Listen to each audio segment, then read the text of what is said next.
This episode of the NAST podcast is sponsored by Seattle Restored. Seattle Restored is actually the reason why I'm in NAST Studios in the first place. They partner with local artists and entrepreneurs to create pop-up shops, artist installations, artist residencies, and community events.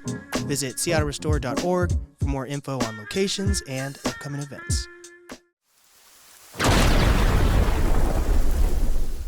Welcome back to the podcast, everyone. Today I'm with a friend, right? I guess we're friends still, right? Yeah. This lady ghosted me because she's so busy. So I can't even say ghosting is the right thing.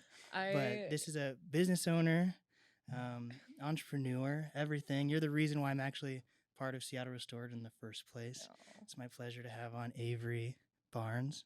I'm so proud of you. Oh, this is thank so you. cool. Yeah. And I see your equipment and it's just like your organization. I think that's a huge part. I'm not really like organized. interior designer by any means. So I'm just like hoping things look good, you know? Yeah. Well, you never let me help with that. I would. I'm telling you, I'm hoping this is like a reconnection podcast. Oh, totally. You know what I mean? Yeah. No, I'm like definitely. I had like a whole year. To bring the mic a little closer for me. Okay. I had a whole year where I was just horrible at responding to things. And,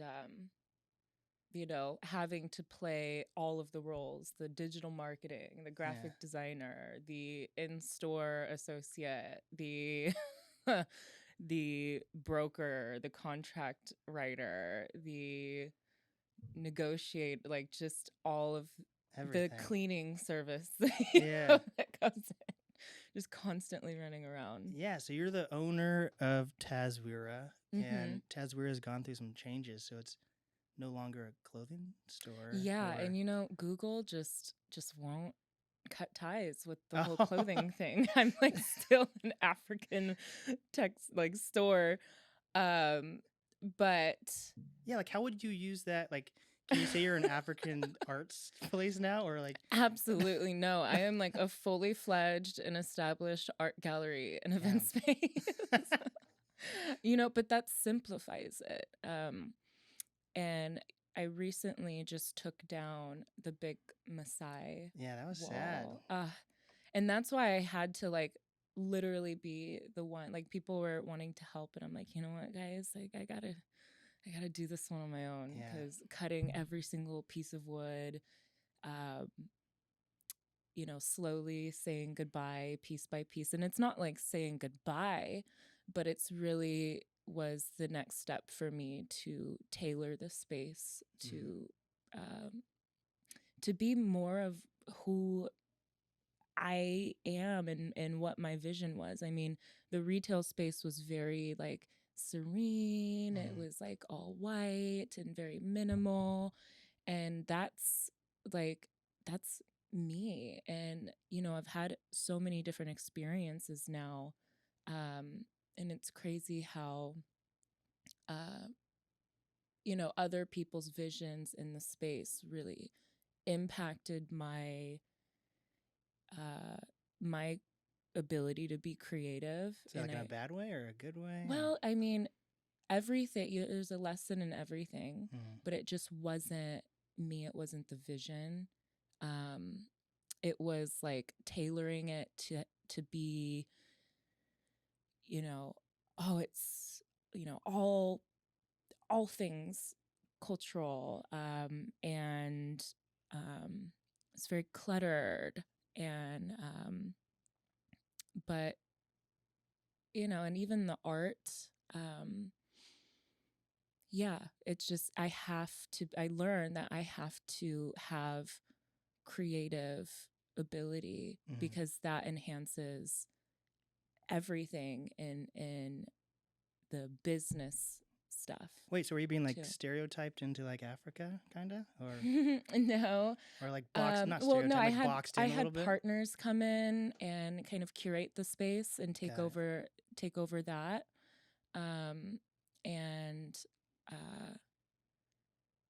just things like that. But you're like, is your vibe still like, are you Africa? You're not. Oh yeah, no. Well, I actually am like, you know what? Like, it's okay to fully embrace African heritage in this space, and telling those stories. And, because that was a huge part of my story too, like being an African American and growing up with primarily like a white family. And then in the public schools where I was like the only Black girl there, and like facing like bullying, and there's the whole like hair thing, and which is why I love our current artist now, because he has like a whole water series, and it's like a whole thing, like you can't get your hair wet, and he just like completely drenches these young individuals. And what's his name for people who I saw the first, is it yeah, exhibit, is that what you'd call it? Yeah, so Olumide or Shogun is who we just did our big opening for, and this guy is like, this is what this is about. I mean, and it even has kind of opened my eyes to the next steps for Taswira too. But Olumide has been all over the world. I mean, he is almost 20 years in showcasing and as a hyperrealist artist in like Australia. He's even been in South Korea. He's been in some of the largest platforms in Europe, Italy, Switzerland, Germany. He's been all over Africa.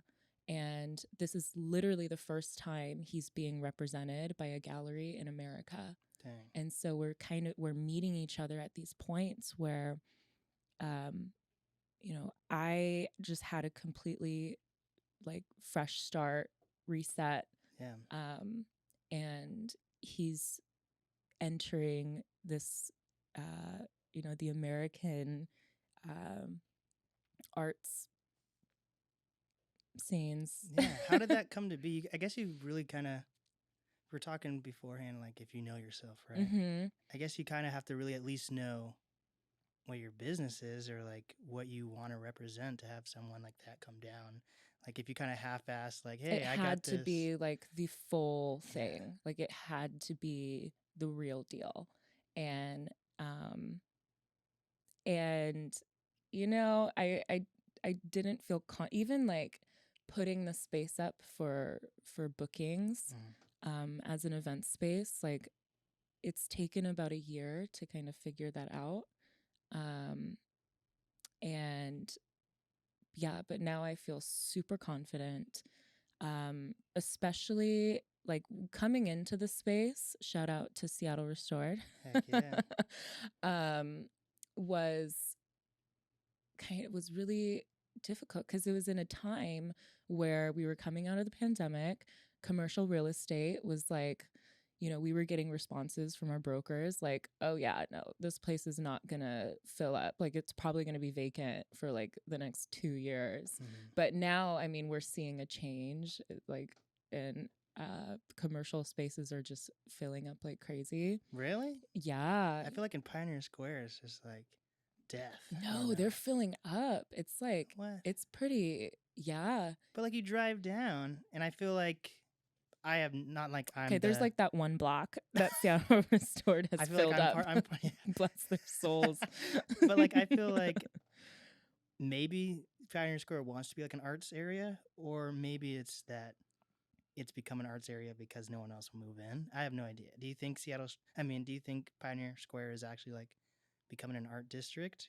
Well, I mean, the big question right now, and this ties to this, but it's like, what is community exactly?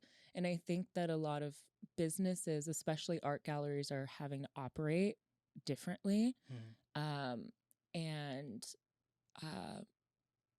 so, I mean, Taswira, we're more community forward, which is how I found an event space to be like very like the sustainable way of aligning our community in the space, and creating opportunities in that realm. But like for other businesses here, I think it's the same thing. I mean, we're wanting to drive more traffic to Pioneer Square, and And so we're seeing a lot of businesses kind of also take that form.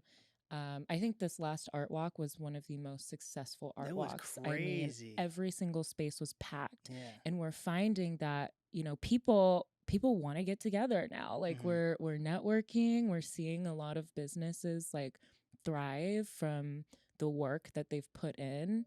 And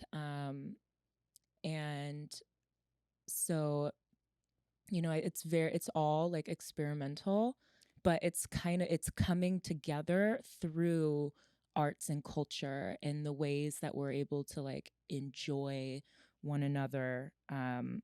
Right. I just don't want to be pessimistic because I'm a very optimistic guy. I'm a glass half full type guy, but I just feel like I wonder if it's going to be a thing where there's all these art galleries and then fast forward 2 years, There's so many art galleries. But it's like everyone just going to start getting like priced out of nowhere. You know what I mean? Like, do you think about that at all? Well, or if this is actually what Seattle's trying to like support right now? I think it's because we haven't really received like the financial support or something. This is like been total grassroots start, and it has been the community that supported us. For me, it's hard to say what other people's profitability and sustainability looks like. Taswira is like the only Black-owned gallery in Pioneer Square. And we're also like the only African art gallery in the Pacific Northwest specifically. And people get upset with me when I say that. Yeah, wait, what about there's a lot of Black spaces. Yeah. But not necessarily African focused. Okay. We have historical pieces in the space. The only other space that has like artifacts is the Seattle Art Museum. And the majority of the other spaces are African American centered, where we bring artists from Africa, and as well as like the diaspora. That's a good word. But this is really where you're going to find the historical element of African heritage. Yeah. So like, how did that even? So were you even? You're from like, I'm gonna be completely off. I want to say you're like from like fucking like Puyallup or something. Wow. I don't know. Are you like, you're like from like, they're like very south. You are. Yeah, I know. I see where you're going with this. Well, originally I was born in Kansas City, Kansas. I spent my childhood in Chicago. And then I started going to middle school, kind of all over Washington. My mom, she's a single mom and I'm a single child. And, so we moved around a lot, especially after like the stock market crash. And so I did go to school in Olympia, I was kind of close, which was like the most horrible experience traumatic experience of my life. Oh my gosh, the bullying and the racism out there is just off of the charts. Even in the school districts, staff, systemically, it's like a thing. Wow.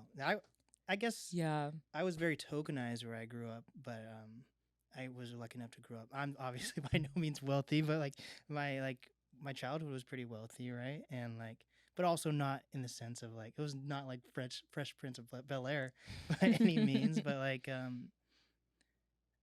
because of like how wealth was set up where I grew up, everyone was kind of treated equally because it was kind of the stereotype was if you were I grew up in Mercer Island, if you grew up there, you were supposedly rich. Not saying my family was rich either, but whatever, right?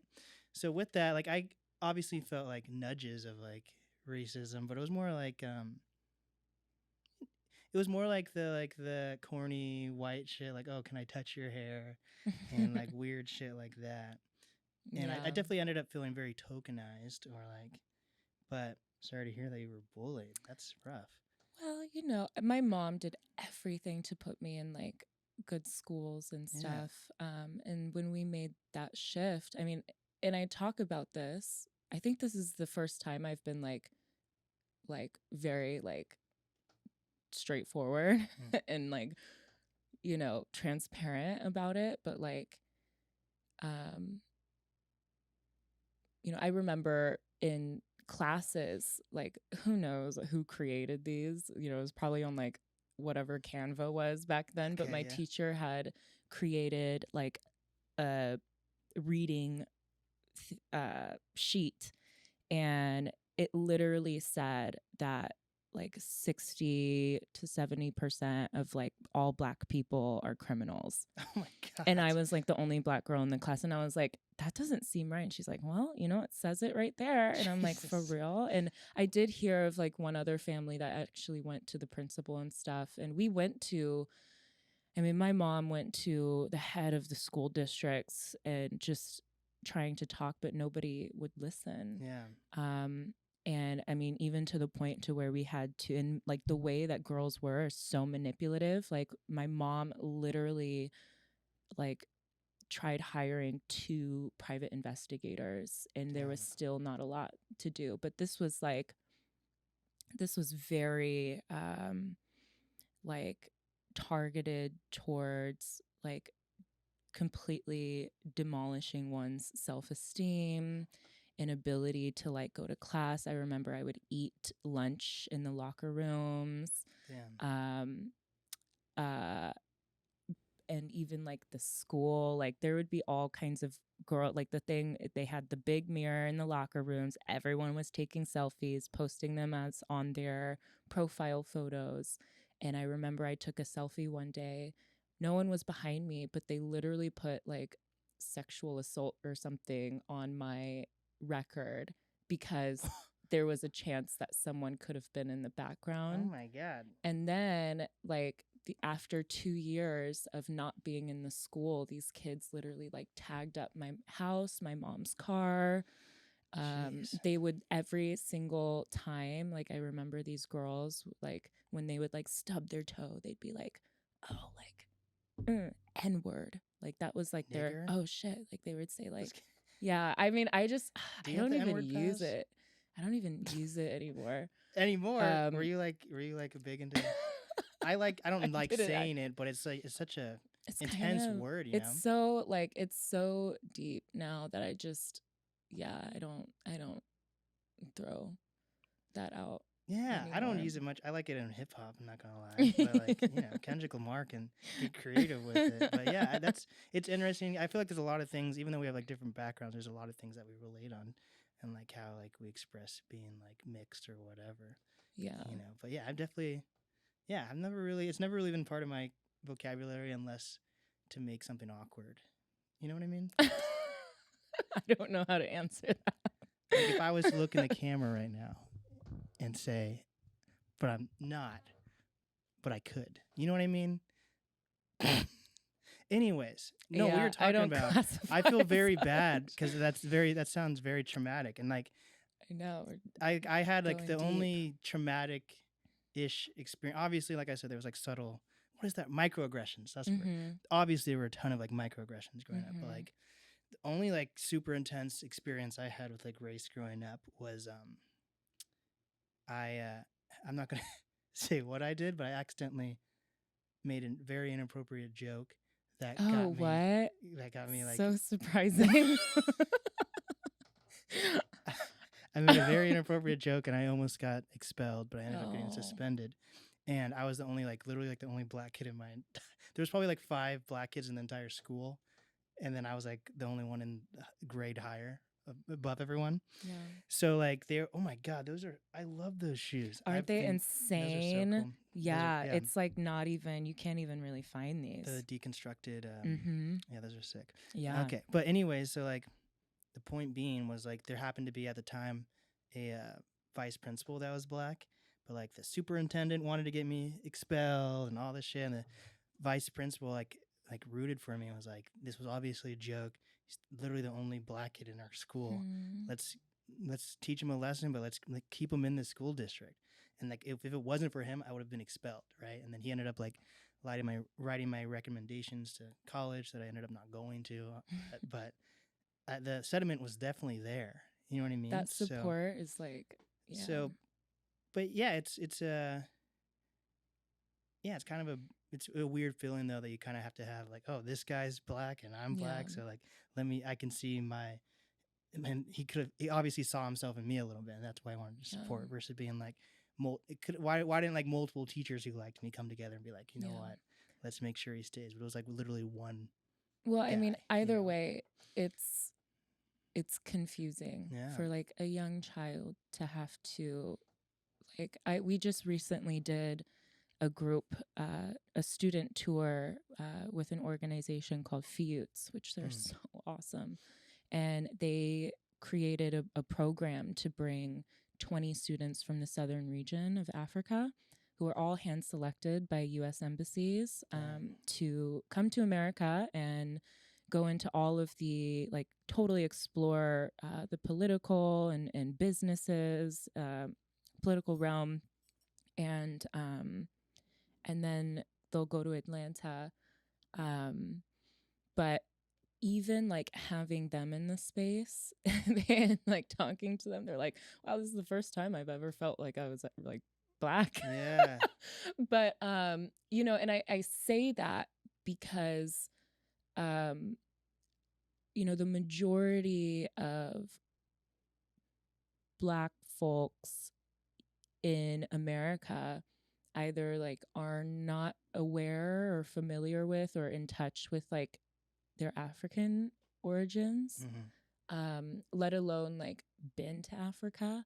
And that was a really, really like going through all of that trauma and then going to Africa for the first time, and just being completely embraced by women, you know, from the center. I mean, I'm kind of now starting to figure out and put into words really like how to tell my story. Because I feel, I mean, a huge part of that was like creating and relearning, you know, who I am in my identity, through getting to know and my African heritage. And God, especially like with the Maasai tribe, like they are just the G's of the world. And those are the people that you worked with to make your clothing, or yeah, well, we did a creative, like we did a campaign of them wearing the bucket hats. But it's like there's like we built brotherhood and sisterhoods down there. So I can't wait to go back. I haven't been able to since actually opening the gallery. Dang. Yeah. How long have we known each other then? Has it been like a year It's like or 2 2 years? years. That's wild. Time really does fly. Yeah. And so Olu, like I call him Olu, but Olumide, if we've like I only had him. He actually leaves today.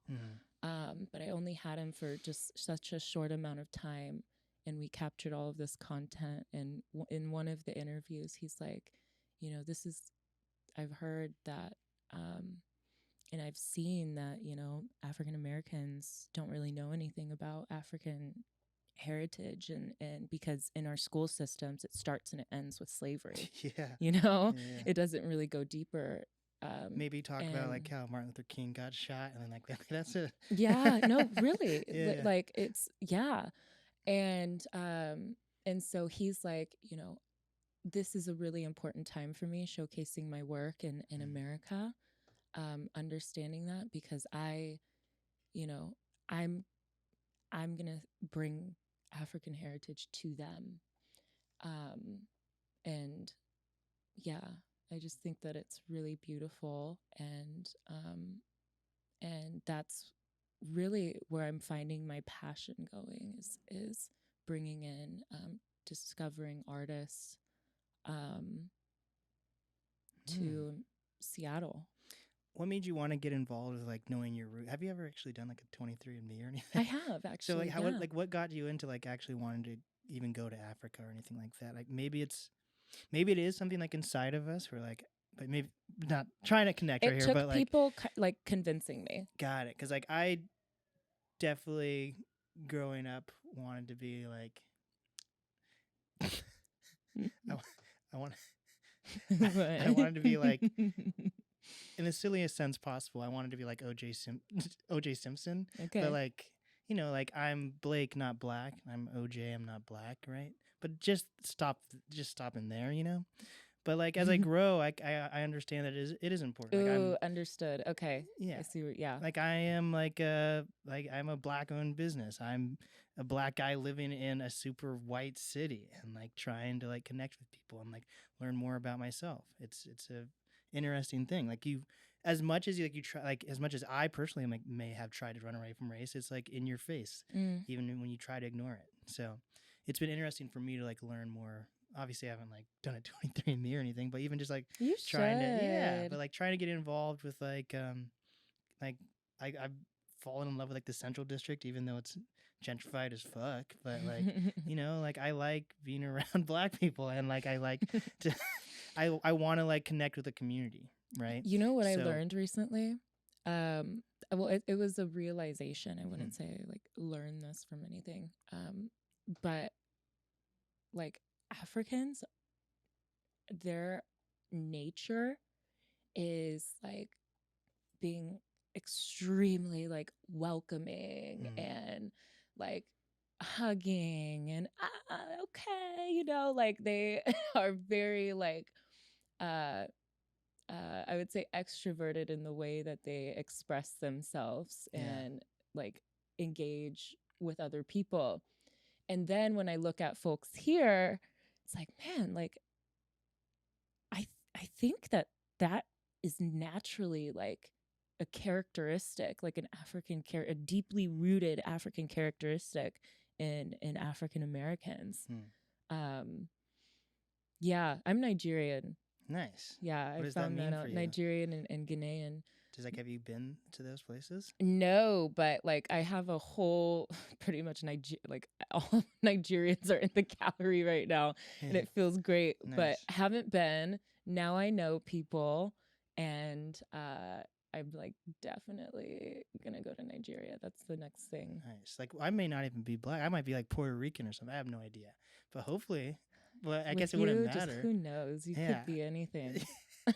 Yeah. So, yeah, my family is very like, what is the right word? Like, shut off from like knowing. Like I barely knew like my dad's side of the family at all, and I think he has his own trauma on that side.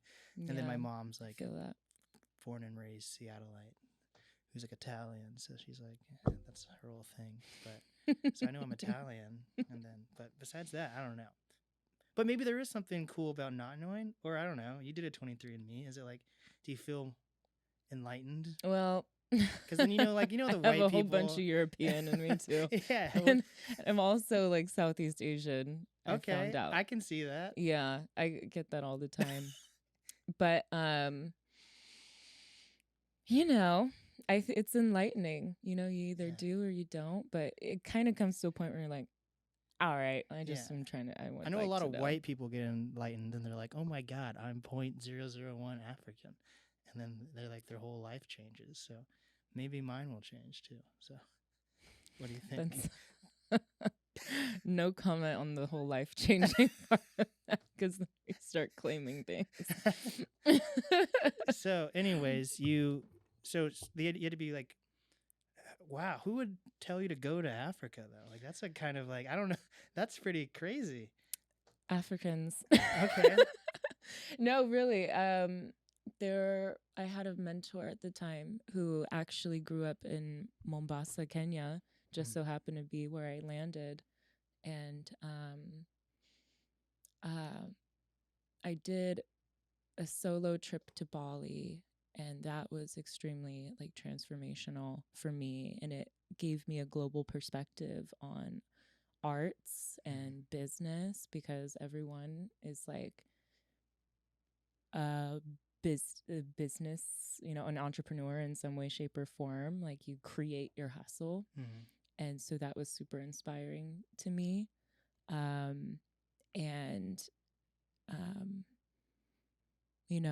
I think also being around my mom and being in certain environments growing up, like I really just wanted to get in touch with women who are trying to establish themselves and seeking the independence and stability that I was at the time. So, apart from the African roots. There was that. I always knew that I was meant to do something greater than, what I saw my family doing. And so, yeah, I'm like the only entrepreneur in my family. Are you close with your family? Like, is your family even in Washington really? Or? My family is in Washington, yeah. Okay. Yeah. That's cool. Yeah. Dang. So, like, your mom's, like, white. Mm-hmm. That must have been a whole, You've like... met her. Yeah, You've hung out with my mom. But that must be a whole thing in itself. Like, oh, wow. being, like, a white mom with a black daughter. Like, oh, my gosh. Yeah, her and I have been through it. Yeah. And there's a lot of, like, education there that I think we're still, like, unraveling with the things that, I've been through in my life, and trying to get her to understand that. I think that especially, like, with older folks, it's a little hard because people are still stuck in, people can still be stuck in their ways. Yeah. Like, I love my grandma, but when she drops the N-word around me, I'm like, what the hell? Yeah. I mean, she doesn't drop the my grandma would never, but yeah, there's definitely, like, a huge, like, disconnect, and I love my grandma. Yeah, there's a huge disconnect there. But I don't know if you're talking about an older folk family or just talking about, like, older people in general, but, like, I am with you. Yeah. That's a bit of a touchy subject for me. Like, I've said this already, but, like, I'm so proud of you because, like, I'm sitting in your business. Yeah. And, like, how long have you been doing this? Like, how long have you been, like, what? You're going to finish? Wait, been a what? Like, I could be been a... How long have you been... Well, it's like an entrepreneur. Like, man, I don't know. I guess I am an entrepreneur. I don't know. I just wanted to be in media. Like, you're an entrepreneur. Heck yeah. I'm trying. Well, I guess when you knew me, I wasn't really, or maybe. Yes, you were. What's the right word? Maybe dreamt of being an entrepreneur. Yeah, no, it literally all starts with, like, the vision, right? I was making, like, $25 an hour, and I was, like, in your fucking Taswira space. I was like, damn. But $25, that's actually not bad. Is it I feel not? like. I don't know. I mean, nowadays, with the cost of living. I don't know. It really did not even out much because, like, the studio I was working at, like, $25 an hour, but then, like, how many clients would you get in a month, Like, that was like, oh, shit. I can brag that I was making $25 an hour, but don't ask how much that... Yeah. I think, like, especially, like, with the... Like, I've grown. The business has grown. Yeah. I'm making more now than I have ever in my existence. Heck yeah, high five to that. Thank you. Hell yeah. But people also don't realize the expenses that come with it. It's like somehow things just, more expenses, and it ends up kind of leveling out still. Yeah. But yeah, I mean, it's been really... Dude, I'm in a weird phase right now where, like, I need to, like, prove to, like, is it the landlord or whoever I'm supposed to show how much money I'm making to? Oh, let's talk about it. Who is that? What is that called? Is that the landlord? Landlord, yeah. That's who needs to know how much money I make so I can stay in this space. Mm-hmm. Like, so, like, I've gone from, like, obviously I want to make money, but it's more that, like, I need to make money so, like, I can prove that I can be in this space. So, like, the other day, hopefully the guy's gonna pay me, but, like, this guy's supposed to pay me, like, $500. Wait, no, $400 for, like, I was filming his comedy sets, right? I'm not gonna say any names. Hopefully he pays me. He's a nice guy. Hope he does the right fucking thing.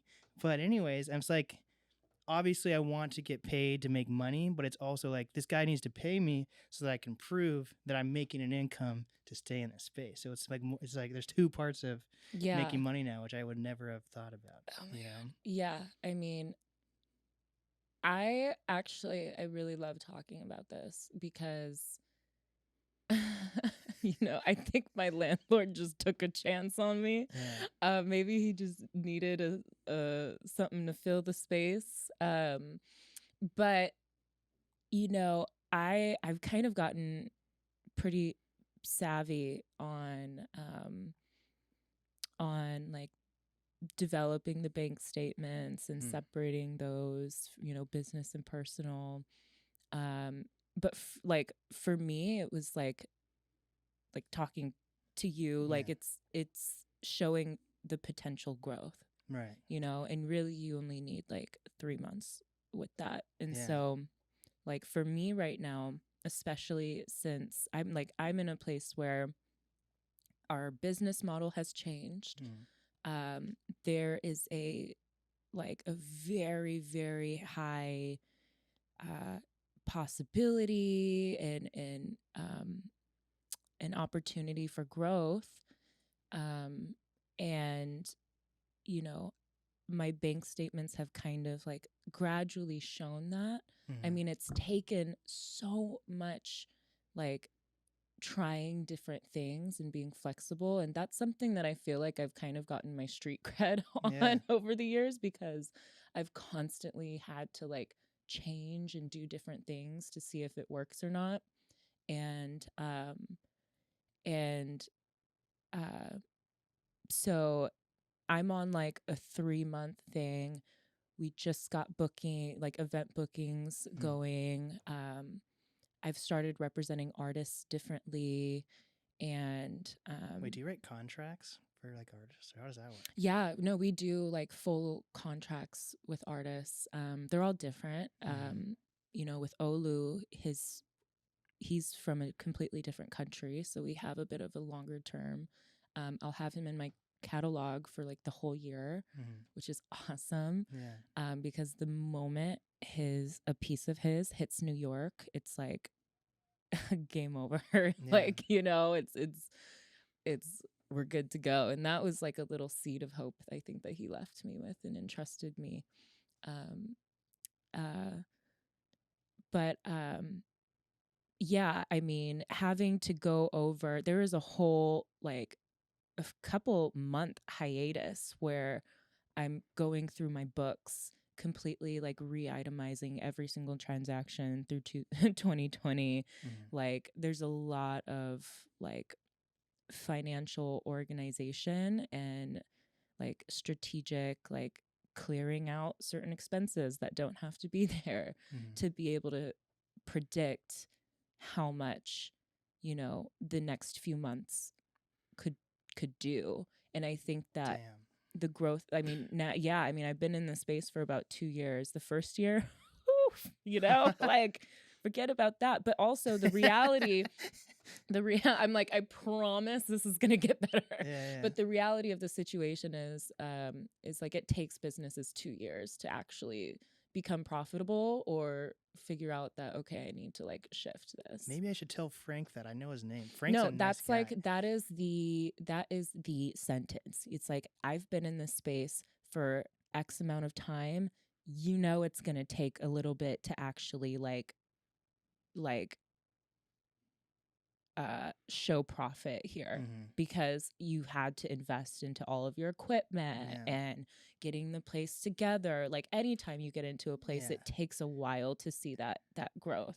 Yeah, somehow I made somehow like my first month is somehow more than I've been making so far. But I was like, oh my God, great job. But then I was like, okay, so I made this much money, and then somehow I'm like double that in how much money I spent that month too. I was like, what the? Yeah, me too. We did a crazy month. And like, where did it all go? Yeah, but reinvesting that into like a rebranding, and people got to know that you're doing things differently now. Yeah. So you have a different thing to offer. You have a space to offer. Yeah. So like with you, so you're not going to work with those African guys anymore, or not those African guys? But like you're not like the doing folks in Kenya. Yeah, you're not like doing like the streetwear, not is it African streetwear basically. You're not doing that anymore. No. I mean, I had to do a pause. I mean, imagine 24 years old too. Like imagine running like a whole entire like clothing production and also a space. Like it had to be one or the other. and retails just weren't doing it. We don't get the foot traffic for Mm-hmm. that. But that's what you were like. Did anyone try to convince you that was going to happen though, or did you think? Because you're right into the stadiums, So I wonder, no one had to convince me. but did you? Like for the foot traffic and did stuff. You think that was going to be a big winner? Well, I mean, it's what I heard from other businesses. Like, our business has gone down recently. I mean, there's certain ways to leverage the events that happen around, but when I've done like small business events during the Seahawk games, like people aren't coming. Like, I was a little disappointed because we had set everything up perfect, DJ, all of that. I was even out there on the microphone, people liked it when we were engaging, like, hey, guy with the suit, or, you say C, and then like hundreds, thousands of people say Hawks, and we're like the only one doing that. I've totally extended myself as much as I can to engage like the sports fans for foot traffic. And we'll have food vendors outside too. That's great. But it's just, it's like, it's interesting because sometimes there will be a great response, sometimes there won't be. And so we're obviously like here in Seattle, but do you ever feel like your business would thrive in a different city better? Actually, I love, like, with all of that being said, I actually love my location. But the next step for me, I would like to branch Taswira into a different location. But maybe Atlanta. But or Atlanta or LA, or even New York. But really, I see the next gallery being in Africa, so that it would create like a direct funnel to bring up and coming artists here to Africa, and also vice versa. Yeah. Wait, so it was just like a literal just switch on, you had to choose something, or was there like some What do you mean? I thought like something happened in Africa and then you're like, oh shit, I have to stop making clothes or no, something. it was literally just like you had to make a business decision. I had to, and it's not like I'm stopping, it's just on pause right now because it was a great way for me to be able to support the people who are making the pieces in Africa that I would sell my product.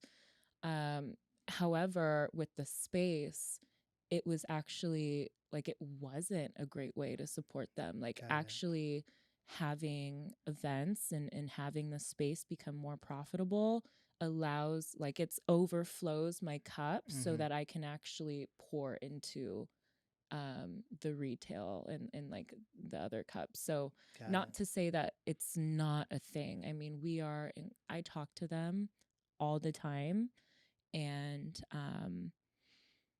they're constant. They actually have I kind of laid out a blueprint over there with bringing the whole market idea, like vendors markets, that wasn't in the rural spaces.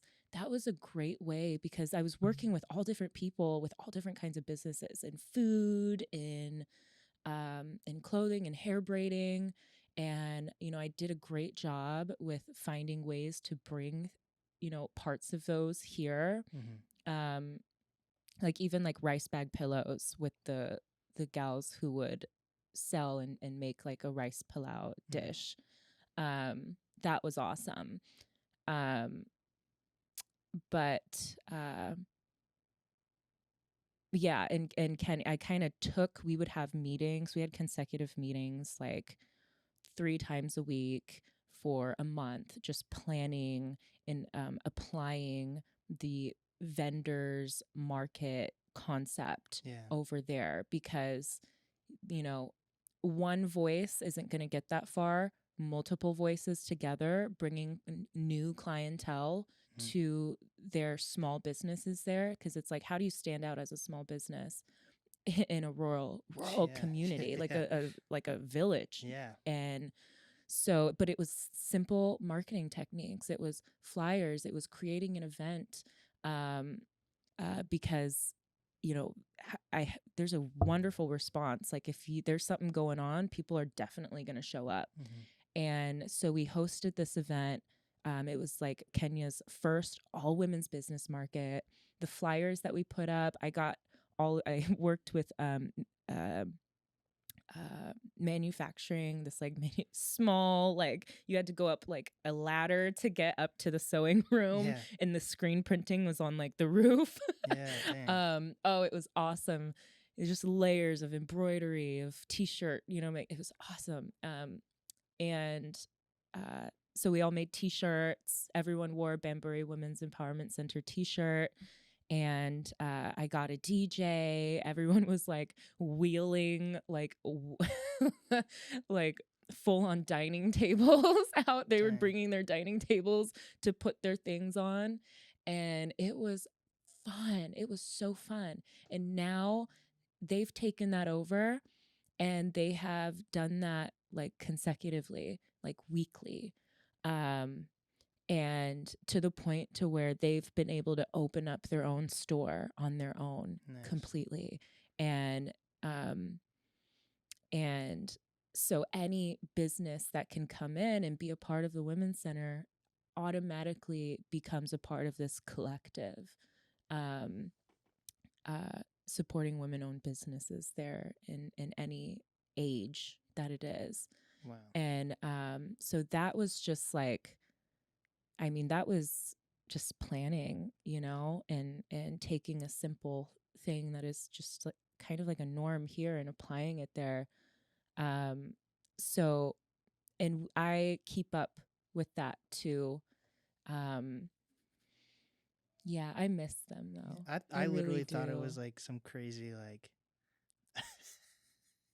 I thought it was like, Here we go.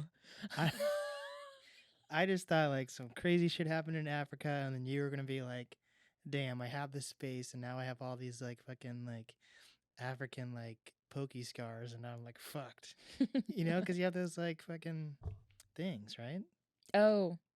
Like Black Panther. Yeah, I have my marks for I all the times I've been to Masai Mara. Yeah, I was about to. I literally, my mind was like, oh damn, you did all this stuff, and like you have these like, you like scarred your body, and then you're like, damn, now I'm just this whole chapter of my life's over, and I'm stuck with this. You know? Okay, can I talk about the scars because it's like. Okay, so a little bit about the scars. So the Maasai tribe, they the way that they make fire is like with a piece of wood here, and they take a stick and they go like this, and then there's like a little ember, and then they kind of transform the ember over to something that's can catch fire, and that's how they start their fires. But the end of that stick gets like really, really, really hot, and so it's a statement of beauty. It's a statement of strength. Even the little kids will be out there trying to burn themselves. Oh my God. But you know, I have about 1, 2, 3, 4, 5, 6, 7. I have 7 of them. And that's how many times you've been there? Or do you get I've like a visited couple? Masai Mara. Yeah. So like every single time that I'll make my way into the bush, they say, it's kind of like honoring the extreme amount of sacrifice and pain and just like strength that it's taken me to get myself there every single time. And so yeah. Does it like, do your eyes water up when it Oh happens? my God, no, it's like it's really the aftermath of it. Like it'll like blow up like a balloon. And dang, are you ever worried that's just gonna like stay like that? You know, like when people get piercings and they get that fucking like knot on their nose or their ears. No, but that sounds not great. You know when people get like the keloids or whatever, when their nose or ears or sometimes it happens to like their belly buttons and shit. You know the fucking like dot thing, like it looks almost like a fucking like mole. Like no. It hardens, and sometimes they go away, but sometimes they don't. Like That's I've seen, really interesting. like when I was in high school, there was this girl that like pierced like all her ears, and she would just have these like huge like bumps. I Pretty gnarly. within like it. I mean, Like I you know what a just have keloid is, though. no. I don't You don't know what a know keloid is? You're keloid black and you don't know what is. a keloid is? No, That's crazy. Keloids, I think they affect black people more than other races. that's It's like when you get a crazy. scar and like it raises. I don't know. Oh, well, maybe that is what I have here. Yeah. It's Those kind are of puffy a keloids. little bit. Yeah, you have keloids. Yeah, this one was dangerous because it was right next to my Oh my veins. gosh. But I just, was living on the edge. Yeah.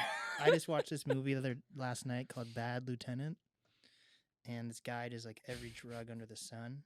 Okay. And then in one of the scenes, like he's doing heroin and like they just zoom in on him and like he fucking straps the thing on and like you see the needle go in and out. And I was like, and there's like no music playing. And it's just super intense. So now I can't look at arms for a couple of days until that image is like out of my mind. So, but anyways, that's cool that you got those keloids.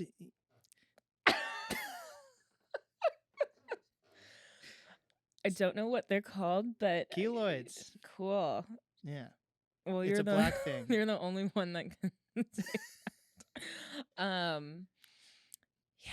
No, it's Africa was awesome, and I'm just always I've always it's become a part of me now, and I've kind of felt the gap here. Yeah. And God, you must hate Seattle then. Like after like feeling so connected there. I don't hate. I think No? that there's so much opportunity in Seattle, and I think that it's interesting because sometimes I feel like the Black community here could be more supportive of one another, and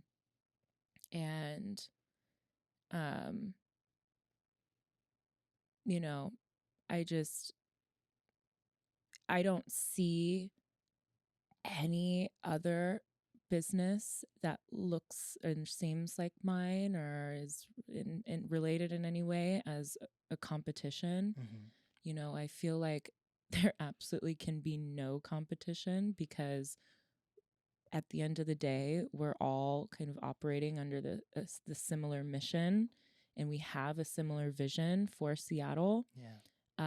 And the more there could be another African art gallery that opens or a African clothing store. It's like, no, like the more there is, the better it is for all of us. Yeah. So there's and actually I had the craziest kind of way of connecting this is thinking of a forest. There's trees, there's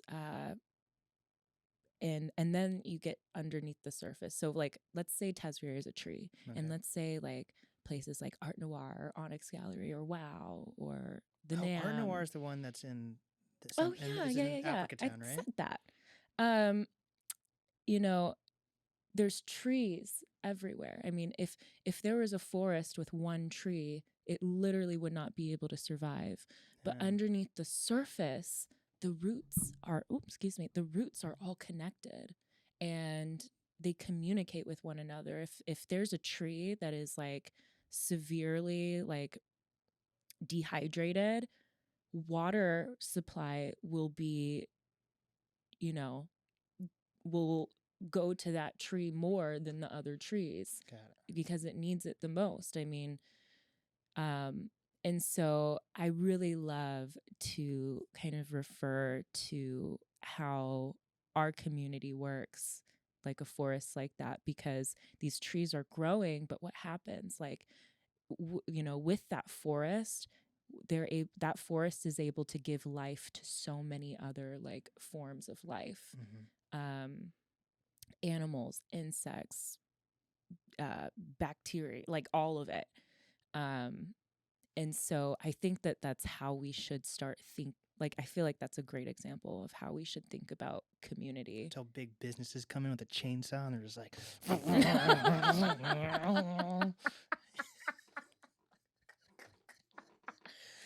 like, I want to be a tree, but I want to be like a fortified. Can I be like a fucking metal tree that can't be broken? I mean, yeah. Or maybe you're the Lorax in this story. You're probably I mean, okay, so with the big businesses and companies that are coming in, I mean, we're seeing a growth of apartments and our rents being raised. Yeah. Well, can I put it in like the arts perspective? Okay. From an arts perspective, it's like the only realm I can address right now. We're seeing a huge growth through art galleries. And I've also heard from other galleries, like, as a collector and becoming a collector, there, okay, a collector who's been doing it for a long time and like really building their portfolio of art. First of all, art's a great way to invest your money. But to a certain point, it's like a collector is either going to just stop because they now have warehouses around the city full of art, or is that are there people in Seattle that do that? I've seen documentaries where there are people in New York that do that. Do what? Have big collections like that? Like the fucking like warehouses, and they just one of my I have a collector in the space right now who's been a big part of Seattle, and he'll bring stuff in and let me isn't that have crazy? it in there. But he has warehouses, it like literally all says around. Like loaned by the collector. Isn't that crazy? Yeah. Well, I mean, by putting your work into a space, I mean, that automatically, like, you're building on the paper trail of that. And so like determining value of a piece is really interesting. But with the tech companies and just the other huge buildings and office spaces, first of all, like, I really appreciate, like, and I resonate with the people who are, maybe, who are working in tech, and like, let's say they're the first person in their family to kind of become financially like successful through that area. And I was saying how other galleries, like, the reason I bring up like the other galleries in the collect, because they tap out. I mean, so it's like for the galleries that have been here for so long. I mean, my industry is dominated predominantly by like older generations, and like especially men. I don't know. I feel like I wouldn't say men like fuck the patriarchy. Very strong. But there's not a lot of like people my age and who look like me having a gallery. Yeah. So we're seeing like these people who are coming into our spaces and asking the questions on like how you can start your collections, and like how do you get into collecting art? What is it worth collecting? Like, and even like athletes who are coming up right now, they're buying the chains and stuff like that, and when they come into the space, it's like their eyes are like, oh my gosh, I think I want to get into art, and so there's a big conversation, I think, to have, and I enjoy talking to this younger generation who is, making waves in their families, and who are interested and curious about how that works. Okay, but what about the tech people that just want to make it all online and make NFTs and then not worry about Well, that's going its to art own galleries. form. Yeah. No, it's like you You don't get think into I'll- art for many different, you can get into art, like just for the financial kind of flip. I mean, Right. crypto and stuff like that, that's kind of like short, like that's like quick wins, quick turnovers. With art, you're playing a little bit more of the long game. Mm-hmm. And but like Olu's pieces right now, they're in anywhere from $4,000 to $24,000. But Dang. that's like his work in the next 2 years are probably going to triple that. So, you put it in an auction. We gonna be rich. Yeah. But I mean, whether it's for the financial investment or,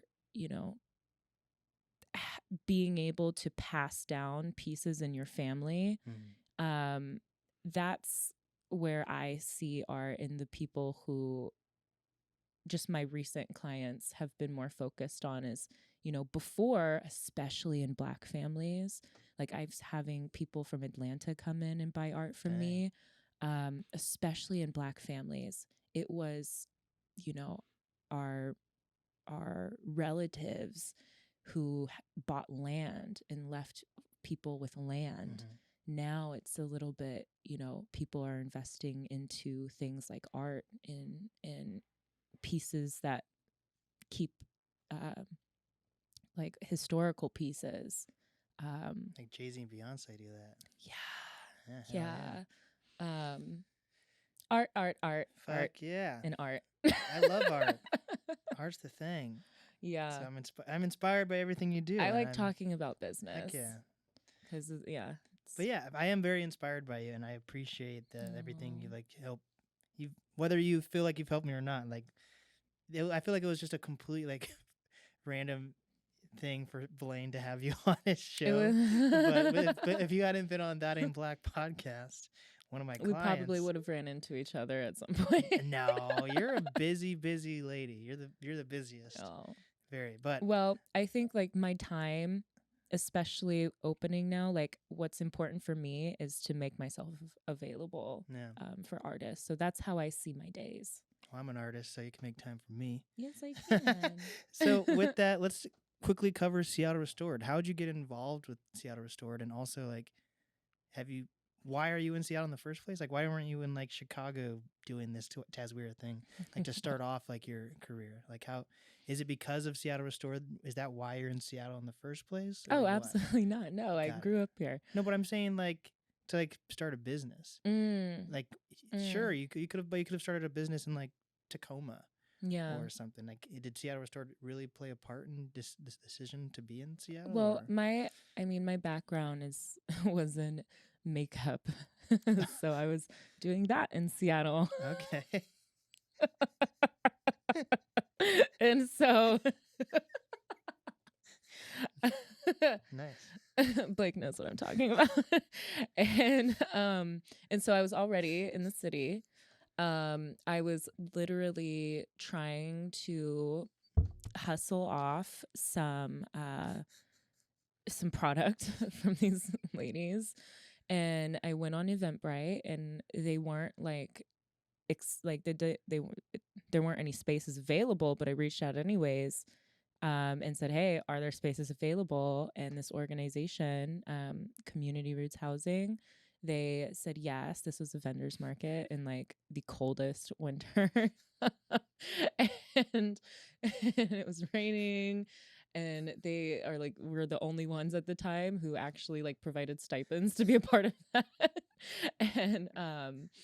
And so I was literally, if it wasn't for like like my friends Brooke and Donna telling me that there's an opportunity to apply for this grant, I literally would not even have this Wait, so you got a today. different grant before Seattle Restored? No, it was this was the Seattle Restored grant that they had told me about. Oh, you It learned was this like from a like word of mouth? word of mouth. Wow. I didn't see anything of it online. Had no idea that there was like arts organizations. Like didn't know anything about that. And so literally through word of mouth, the deadline was like the next evening, and I Dang. just wrote my heart out on that thing, and got an email. Like I had like the worst, I feel like a very difficult time in my life, and I had to go through like something really crazy. And the next morning I woke up and I'm like, oh, what am I gonna do with my life? And I woke up and I look at my phone, and it was like, you got accepted. Wait, within 24 hours, basically? No, Oh. it took a month, Okay. actually, Yeah. a month and a half or so to hear back from them. Yeah. Yeah. Damn. But Seattle, I mean, You're like one of the first people, though, right? yeah, I was like one of the first. Me and then there was Inside, a space inside. So Is that in downtown, right? I believe they're in Belltown area. They're in downtown. Yeah. Okay. Yeah. That's awesome. Yeah, I never really understood that feeling until like I was applied, and I was like, "Fuck! Did I just waste my time spending all this time writing?" And then no, you wrote out. such a great. You had a great story that you were telling me, but you were also like, "I am a black man." I don't know. You gotta play it up. Play the racial shit. Had to, call a few people, let them know, hey, this person. But no, like, I mean, and I hope, like, look at what happened. Yeah. It took a long ass time. Man, they found me a space and then it fell through, and then they're like, oh shit, it's almost December, and if we don't find you a place, you're like, landlords had to be very like lenient, you know. Yeah, so shout out Frank. I hope, Frank, you help me with this new lease. So like I literally like but Frank, basically, like, they were taking so long.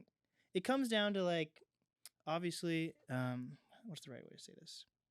It's awesome like to have like support. At the end of the day, like, people can only support you as much as you support yourself, right? So like I had to like, it was taking so long, I decided to do some like cold calling, and within like a day I met Frank, and then we moved in within like a week. Okay, so I that's what I didn't, I like reach out to people yourself. Yeah, you know. That's crazy. Yeah, it's like being a entrepreneur, I guess. It's a lot of stuff is on your shoulders. Even sometimes you just gotta go. Like literally, no one's driven to go get that for you, you know, more than you are. Yeah. So sometimes you just gotta go and get it yourself. Take that, grandma and mom. I know what I'm doing. Podcasting's the thing. Yeah. You can make money. So even though my grandma said I couldn't, and that I should still have a backup job, but I'm a DJ, which is not what my grandma wanted either. But here I am.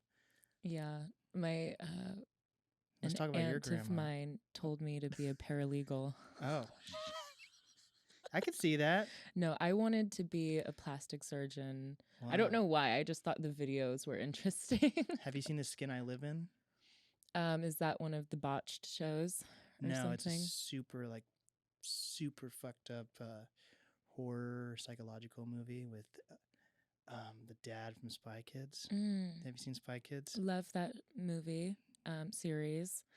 I don't watch. I can't. Oh, you don't watch? I content? wish I could watch TV and movies. Sometimes I'm like, you know what?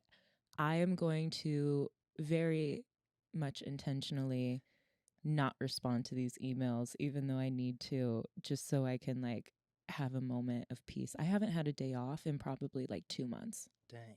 Like not one single day off. Maybe I'm doing my business wrong. That I don't know. No. Fuck. No, well, no.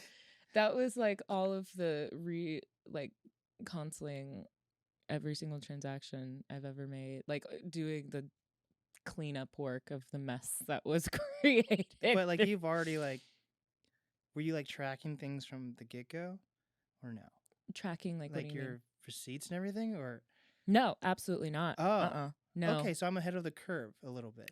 You do your like oh God, taxes Oh, I'm like that's and gonna like be a bummer. write-offs. I thought I got taxed a lot last year, and I didn't even get taxed a lot last year. But like, I don't even really. I don't want to know how much I have to pay this year. It's gonna like. Let's hope wedding season hurries up so I can. Yeah, I'm in like the 5 figures. Damn. At this point. Well, maybe you can get a grant for that. I stopped relying, thinking that I was going to receive grants a long time ago. Really, no, it was. You can like pay it off in like chunks, right? Or do you have to like? Do they expect when you? Well, when just on that note of like sometimes if you can't do it yourself, or receive support from entities that do this whole support thing, like loan sharks, then you just have to do it yourself. So, I just yeah. Sometimes with funding, you just gotta pull out a loan. Thank God I haven't had to pull out a loan yet. Oh my God. But I'm like right there. Oh man. Maybe I should work at McDonald's. Maybe my grandma was just kidding. I don't think I'd work at I think I'm good. You know what? We're both inspiring people. No, honestly, we're gonna stay consistent with what you're doing. Don't get a second job. Just pour deeper into what you're doing now. No, I'm just like I'm so don't stop. And then, okay. And then you're like, but I'm like $500,000 because it's fun to be in debt. No.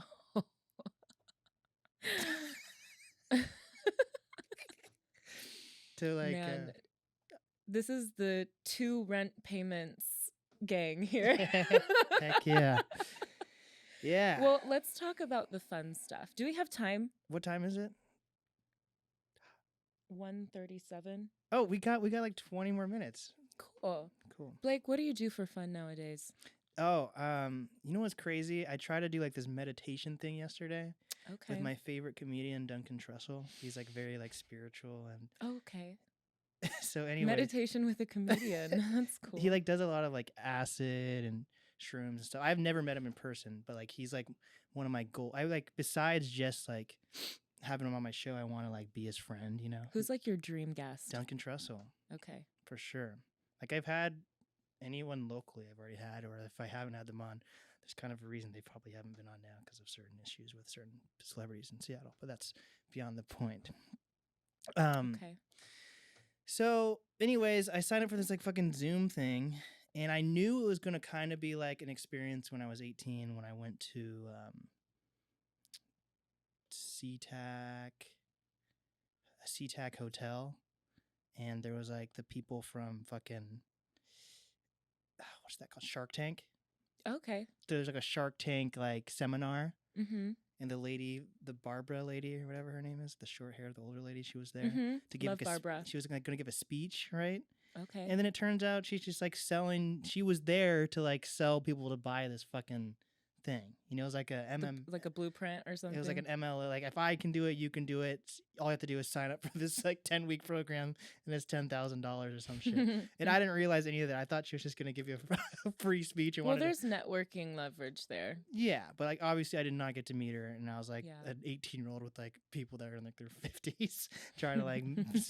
I was like, so I didn't learn anything from there, and like I obviously wasn't even making enough money to like drive from fucking Snohomish to or SeaTac, and then it was a whole thing. But anyway, so I kind of expected that to be the case for this like Zoom thing that I just did, because it kind of was. The guy named David Nichtern, he's a podcaster, meditation guru guy, and him and Duncan are friends. And they did this like Zoom seminar, and there was like 400 people on the Zoom. So obviously I couldn't even talk to Duncan. But then like an hour in, they're like, okay, Duncan's going to leave now, and now we're going to pitch our program. That's a 100-hour program. And then when Duncan left, I left. Right? So the point is, what was the point with that? What do you do for fun? Right, but there was somehow I was going to tie into fun. Basically everything. Oh, right. The reason why I joined that was part of that seminar because I wanted to ask Duncan. Obviously, I didn't ask him because there's fucking 400 people, but I wanted to ask Duncan and the meditation guy like how to enjoy things, right? Because I get to do all these things and I appreciate them, but I don't really like enjoy it. And like it's kind of been. I resonate. I don't think I'm a buzzkill, but I've been inviting my friends to be like, maybe I'll get enjoyment from inviting my friends to be part of whatever this is. But then I end up being a buzzkill. Well, maybe hopefully not a buzzkill, but I'm like, okay, my friends are having a good time, but this performance fucking sucks, or like they could do this better, or like the audio guy sucks, or like this event just wasn't put together well, or whatever, because I have like an expectation on what I want to do and what I want to spend my time like enjoying. So like I get invited to a ton of like concerts and I go to a lot of comedy shows. I recently started going to like Defy wrestling events, but then like I turned that into like part of my fucking business now where like I film their podcast where they interview the wrestlers after the shows and then like I go on tour with comedians now. See, it's just following the joy and you have to have that freedom to be able to like explore. But I don't have any joy in any of this. Like I enjoy that and I'm excited that I'm able to make money off it, but like finding things that I haven't made money off of to enjoy. Well, then the thing that brings you joy is things that bring you money. No, fuck. That means is that what you're saying? No, I'm saying everything I've enjoyed I've turned into money, so I don't know what I enjoy anymore. Oh. Yeah. Except mini golf. I haven't turned mini golf into it, but somehow I actually want to be. That would be so funny to have like a mini golf party in the podcast. I'm going to definitely somehow get Flat Stick Pub to sponsor me. That's my next step. But so then I won't. Then I'll take the joy out of being into mini golf. Or like I love movies, but then I'm trying to figure out a way to like cover movies and stuff. So I don't know. I have lots of interests, but I don't know what I enjoy yet. Dude, you're literally going skiing after this. Yeah, but I don't know if I enjoy. I don't know if I enjoy skiing. Okay, now you're a buzzkill. Because I'm gonna like it's the nighttime. I'm gonna be very I'm gonna be fun. It's gonna be fun, but I'm just gonna be thinking about like how not to die the entire time. And I'm not an adrenaline junkie. Oh, so it's gonna be. I kind of am a little bit. Yeah, I can like do it, but I'm not. I don't get. It's more like I'm like, oh, I'm happy I did that afterwards, but I'm not like trying to do something that's gonna like. So skiing in the dark and like I'm gonna be thinking about skiing in the dark and like potentially hitting a tree like an entire time. So that's gonna be like. Well, I mean that's like a trauma, from the past. I think because you've known people that have gotten hurt. Potentially. Yeah. The trauma of our ancestors. My grandma. I actually really like my grandma. She's just kind of, political, and I'm not that political compared to her, especially. She seems pretty cool out on the ski slopes and doing Shout stuff. out Mimi. Mimi. Yeah. What do you enjoy? Well, recently I've been kind of like trying to figure that out.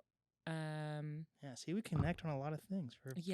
I've like really been trying to put myself out there doing things that aren't business related. Yeah. But end up turning them into business things. Yeah, shit. And no, like one of them, I've been doing yoga. Okay. That's great. So we're going to start doing yoga in the gallery. But that's cool because I feel like it's a way to like connect spiritually in the space with people and like in the environment. Honestly, like happy hours. Okay. No, I went to the movies, which have you seen Origin? What's Origin? Origin. Origin. Non-movie watcher telling me about. I went to go see the movies recently, and I've gone twice now with different groups of people. Because it's so touching. I truly feel like every single American should watch it. It talks about Like, it starts off with the George Floyd Oh. situation, and there's a journalist who's like on the edge of covering it but wants to go deeper. I'm the fact that I'm like not remembering her name is just throw me out, like, Yeah. you know. But it, you know, she goes and she does research. Uh, she visits Germany and goes to India and ties how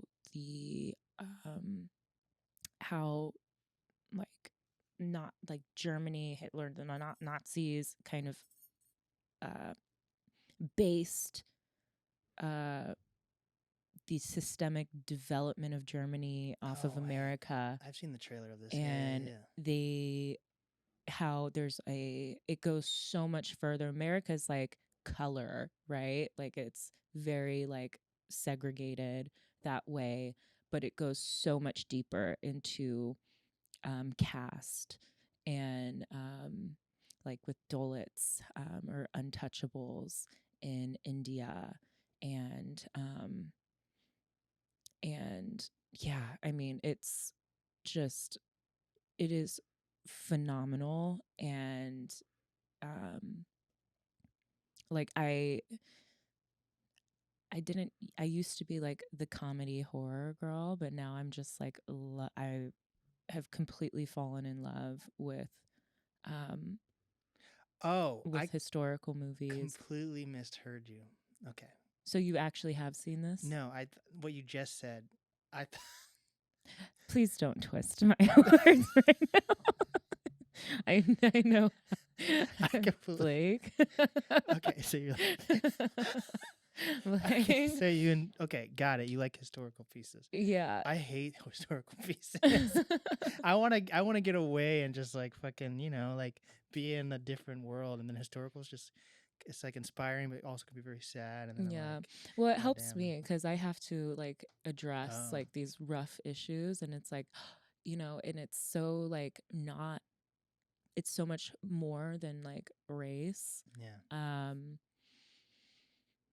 But yeah, so I mean, even in Africa, there's caste For systems. sure. You know, it's not necessarily through color. But what else do I do for fun?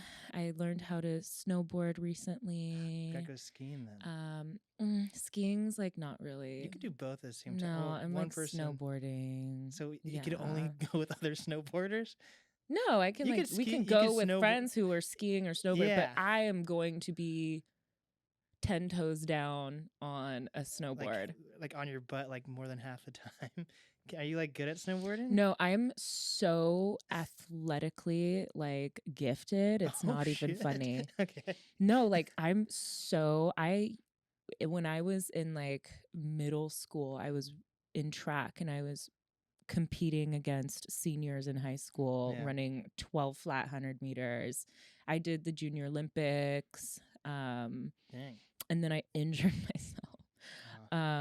So you could have been in the NFL basically. Basketball. Wait, how'd you injure yourself? My grandma actually dropped me off at practice late, and I was kind of rushing and I didn't stretch properly, and I went out into a full sprint. Yeah. Isn't that crazy how that actually like affects your body? Oh, I felt it immediately. It was done. That happened to me too. Yeah, and then I was running like 14s, and then I thought that I was just the worst runner in the world. Yeah. Which is crazy. No, like anything athletic. I've been loving DIY projects too. Like I know how to use a drill. Oh shit.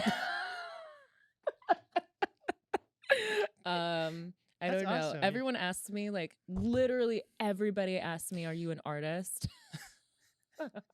Oh. I'm like, well, you know, in my own ways, yeah. But it would be cool to kind of explore my own artistic thing. I like collage, but you could be like Jackson Pollock. You know Jackson Pollock? No. What the fuck? Who's Jackson? Is this the splatter guy? Names. The splatter guy. Everyone splatters. He's the one who made it the thing. Like the circle? No, it's just. Oh, okay. Well, I'm sorry. I Do see you know who Keith Haring splatters is? every single day. Keith Haring. Yes, I do know who Keith Haring is. Yeah. No, I actually met Keith Haring. No, you didn't. Yeah, He's I did. dead. No, in 3rd grade. When did he die? I'm I not thought he sure. died in the 90s. Didn't he die in like 90 or 89? I don't He died know. during the no, not the pandemic. He died during like the AIDS epidemic. Really? No, the one with the figures there. Yeah, this is all Keith Haring. Yeah. No, like, okay, I just wanted to make sure that I'm not like can you look on losing your my phone real quick? marbles. Look Yeah, up- no, we need or- to do this because I had in 3rd grade, Mrs. Danberg, I thought he died in my like teacher, the 80s. was friends with maybe he died in the him 80s?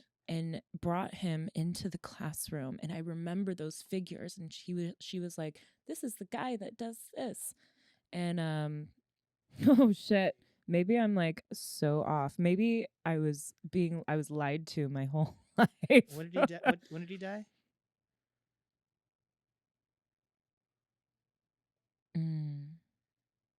Okay. Well, can you just cut that part out of the podcast? I think it's funny. You got to keep it in. No, he did die. He died in 1990.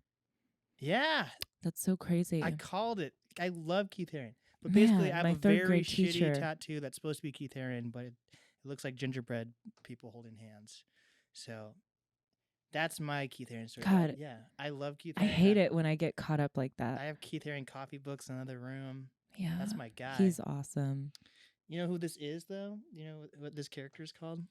No. It's a Mickey Mouse kind of interpretation. Yeah. So it's Andy Mouse. Oh, So Andy Mouse, he was best friends with Andy Warhol. Yeah. And they also love Mickey Mouse. So. Oh, wow. So they're just messing with each other. Yeah.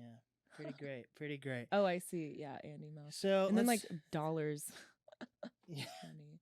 Let's see. What's a good question to end on? Fuck. Yeah. So what's next for you? What's next? That's such a basic question, Well, but like we've covered a lot. You know, I feel like I know not a lot about your grandma, but I learned a little bit about oh your. my God, you keep bringing. No. Do you guys share? This has been a cool convo. Yeah, it has. I think it's Yeah. been very Just inspiring. cash. Yeah, you got me a little sad at some point, so I try to fix with some comedy. But you know what? You're a strong mixed woman.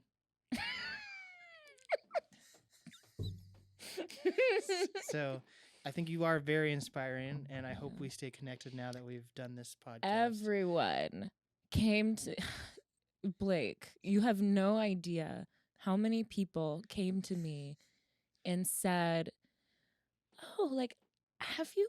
There's this podcast that you should go on, and his name is Blake." I'm like, "Yes, I know Blake. I know Blake yeah. very well. Yeah. I know little old me. NAST podcast. Like so many people have been bothering me about it, and I'm like, it's not. It's just I've been so busy, but it got to a point where I was like, you know what? It's time. Yeah. So thank you, Seattle Restored, for helping set this up. It took a full-on like organization to step in to make this happen, but it's okay. I feel the love and care. So. But it's like nothing happened, you know? It's just like it's okay. But thank you for coming to my opening. Yeah, of course. That meant a lot. Yeah. Could have fucking yeah, you came through for that. Yeah. I don't know if it was just because I was coming on the podcast. No, for sure. I wanted to support. Because you don't come to any of my other stuff. I applied so to it. Okay. I applied to it before the thing. You haven't been to my. I had some NAST lives you didn't go to, or my events. I've thrown some cool. Well, events. you were throwing parties in the woods, and I wasn't No, mobile at the time. Carkey Park is. I thought you had like a Mini Cooper or something. I did. I do. I did? still do. That was a weird. What? Are you like a shitty driver I and you just crashed it or don't. something? I'm not driving right now, so. Oh, okay. Well, I'm happy. I'm still. The I got Mini hit. tapped out. I got hit by a fucking uninsured driver that stole their. I can't say that part. They stole someone's car, and they were a teenager, and there was no registration or license. And I fucking called I wasn't trying to get this guy in trouble, but I'm like, I think you're supposed to call the police during this. Mm-hmm. And the guy stayed around, Yeah. even though he was like, I want to jump in the bushes if they come. I'm like, okay, but you hit my fucking car. And then the police are like, oh, we don't come to accidents anymore. So, like, unless, like, someone's, like, dead, they don't come to, like, fender benders or whatever anymore, which is, like, what the fuck? So this kid basically got, and then he was like, the kid was like, I'll give you my number. He gave me a fake name, though. Yeah. And then, like, he's like, just tell me how much it's going to cost. And then I go to my friend's fucking thing, his shop, and it's going to cost me like $1,000 because even though it doesn't look like a lot of damage, they like crushed my impact bar, which is like basically like your. Was this in the front or the back or the side? It was in the back. But so now like bumper's not, it doesn't look terrible, but like the internal damage, like if I get hit again, my car will basically, you know? So basically, but what is I understand insurance? that. I can't really do anything with it's more like cosmetic. I don't think my insurance was going to basically like bump up my whole fucking, and I already have like not the greatest, I have the fucking like. So your mind is just automatically tied to like switching the cameras. Yeah, it's taken some time, but like you can like be totally engaged in a conversation and your foot has like a whole other mind of its own, like doing this switching off. It's like driving a car. It's you just like, yeah, that's kind of crazy. That's cool. I'm pretty hip, pretty cool. But yeah, basically this has been a podcast. I hope it's inspired some people. I hope I didn't offend anyone on this podcast, but I think you're a very inspiring individual. And I'm happy that we've reconnected, even though it took like a fucking whole organization once again to get this going. But I'm getting, I'm getting sponsored to do this, so it works out. But where can people find you? How can people support you? Yeah. Well, I'm glad I can be here and show my support. Find us on Peerspace. Going straight for it. Find us on Peerspace. Find us on Taswira.Africa on Instagram to stay updated with everything that we're doing. And on our website, we have all of our events calendars on there. Link is in the bio. This has been the NAST podcast with Avery Barnes. And we did it.